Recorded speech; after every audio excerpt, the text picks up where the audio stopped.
Hello, it's me again. Yes, I've just been listening to any questions from the University of Aberdeen on the radio tonight. Now, the first half of the programme started off with the fairly usual questions,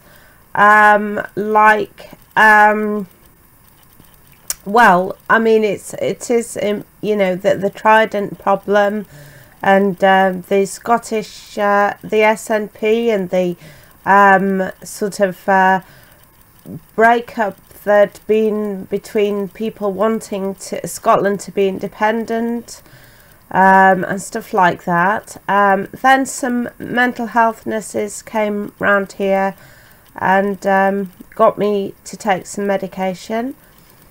And then actually the programme on the radio started getting more down to earth. There seems to be some problem about large amounts of land in Scotland having been used for heather and shooting grouse, when it could have perhaps been used in a slightly different way.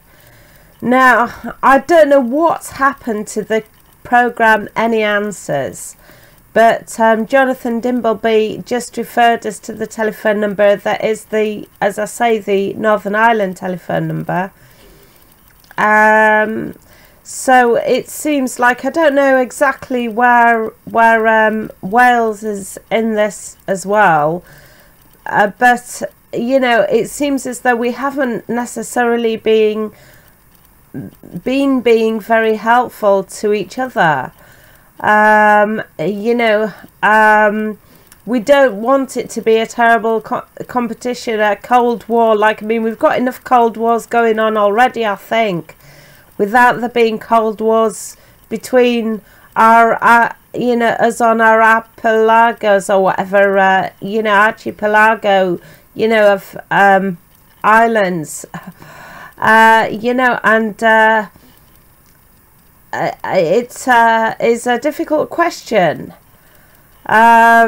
because, like, if you are in a situation where you're not particularly getting on very well with your family, for instance, then you may well need outside help. And so I am wondering, like, if we're not getting on as a nation, do we need outside help? I don't know. It's a very difficult question. I'm going to post the link to this program that I've been listening to up on my blog, and you can listen to it as well and think about what they say. I think it maybe does relate to my trip also, that I noticed the other day when we went to Botton, and what's happening on the North Yorkshire Moors, which also seem to be covered with heather. Yeah, I will tell you that Tesco, I know that you're all making an enemy of Tesco, but Tesco are perhaps the only ones that know where our food is coming from. I have worked at Asda, as I say, but that was in the days when Asda was owned by Leeds, people in Leeds. Now it does seem to be owned apparently by Walmart, and I don't know what's happening there. And also, the thing is, yeah, I did apply for a job, as I say, at Asda again, because I had worked there in the past, and they said that I wasn't even allowed to apply for any jobs there. Well, they didn't say ever again, but they said for 6 months, any of them. Whereas Tesco have actually been quite nice to me in some respects. Like, they did offer us a group, a community group, in their in one of the local Tesco's, and we're trying to make space for to try and make the community gel together again. Ironically enough, some of you may blame Tesco for having disrupted everything in the first place. But the thing is, we're at the situation we are now. That's what worries me.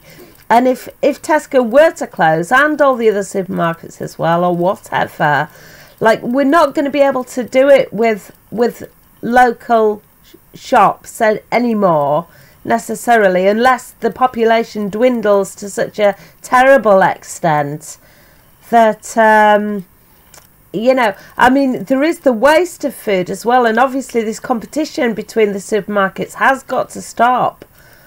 But yeah, I have reason to think that Tesco are seriously worried about this situation now. And yeah, I'll post the link to this program. I urge you all not to panic, but obviously people are talking about the issues now, which is good. And we'll see where we go forward from here. Okay then, bye for now. Bye.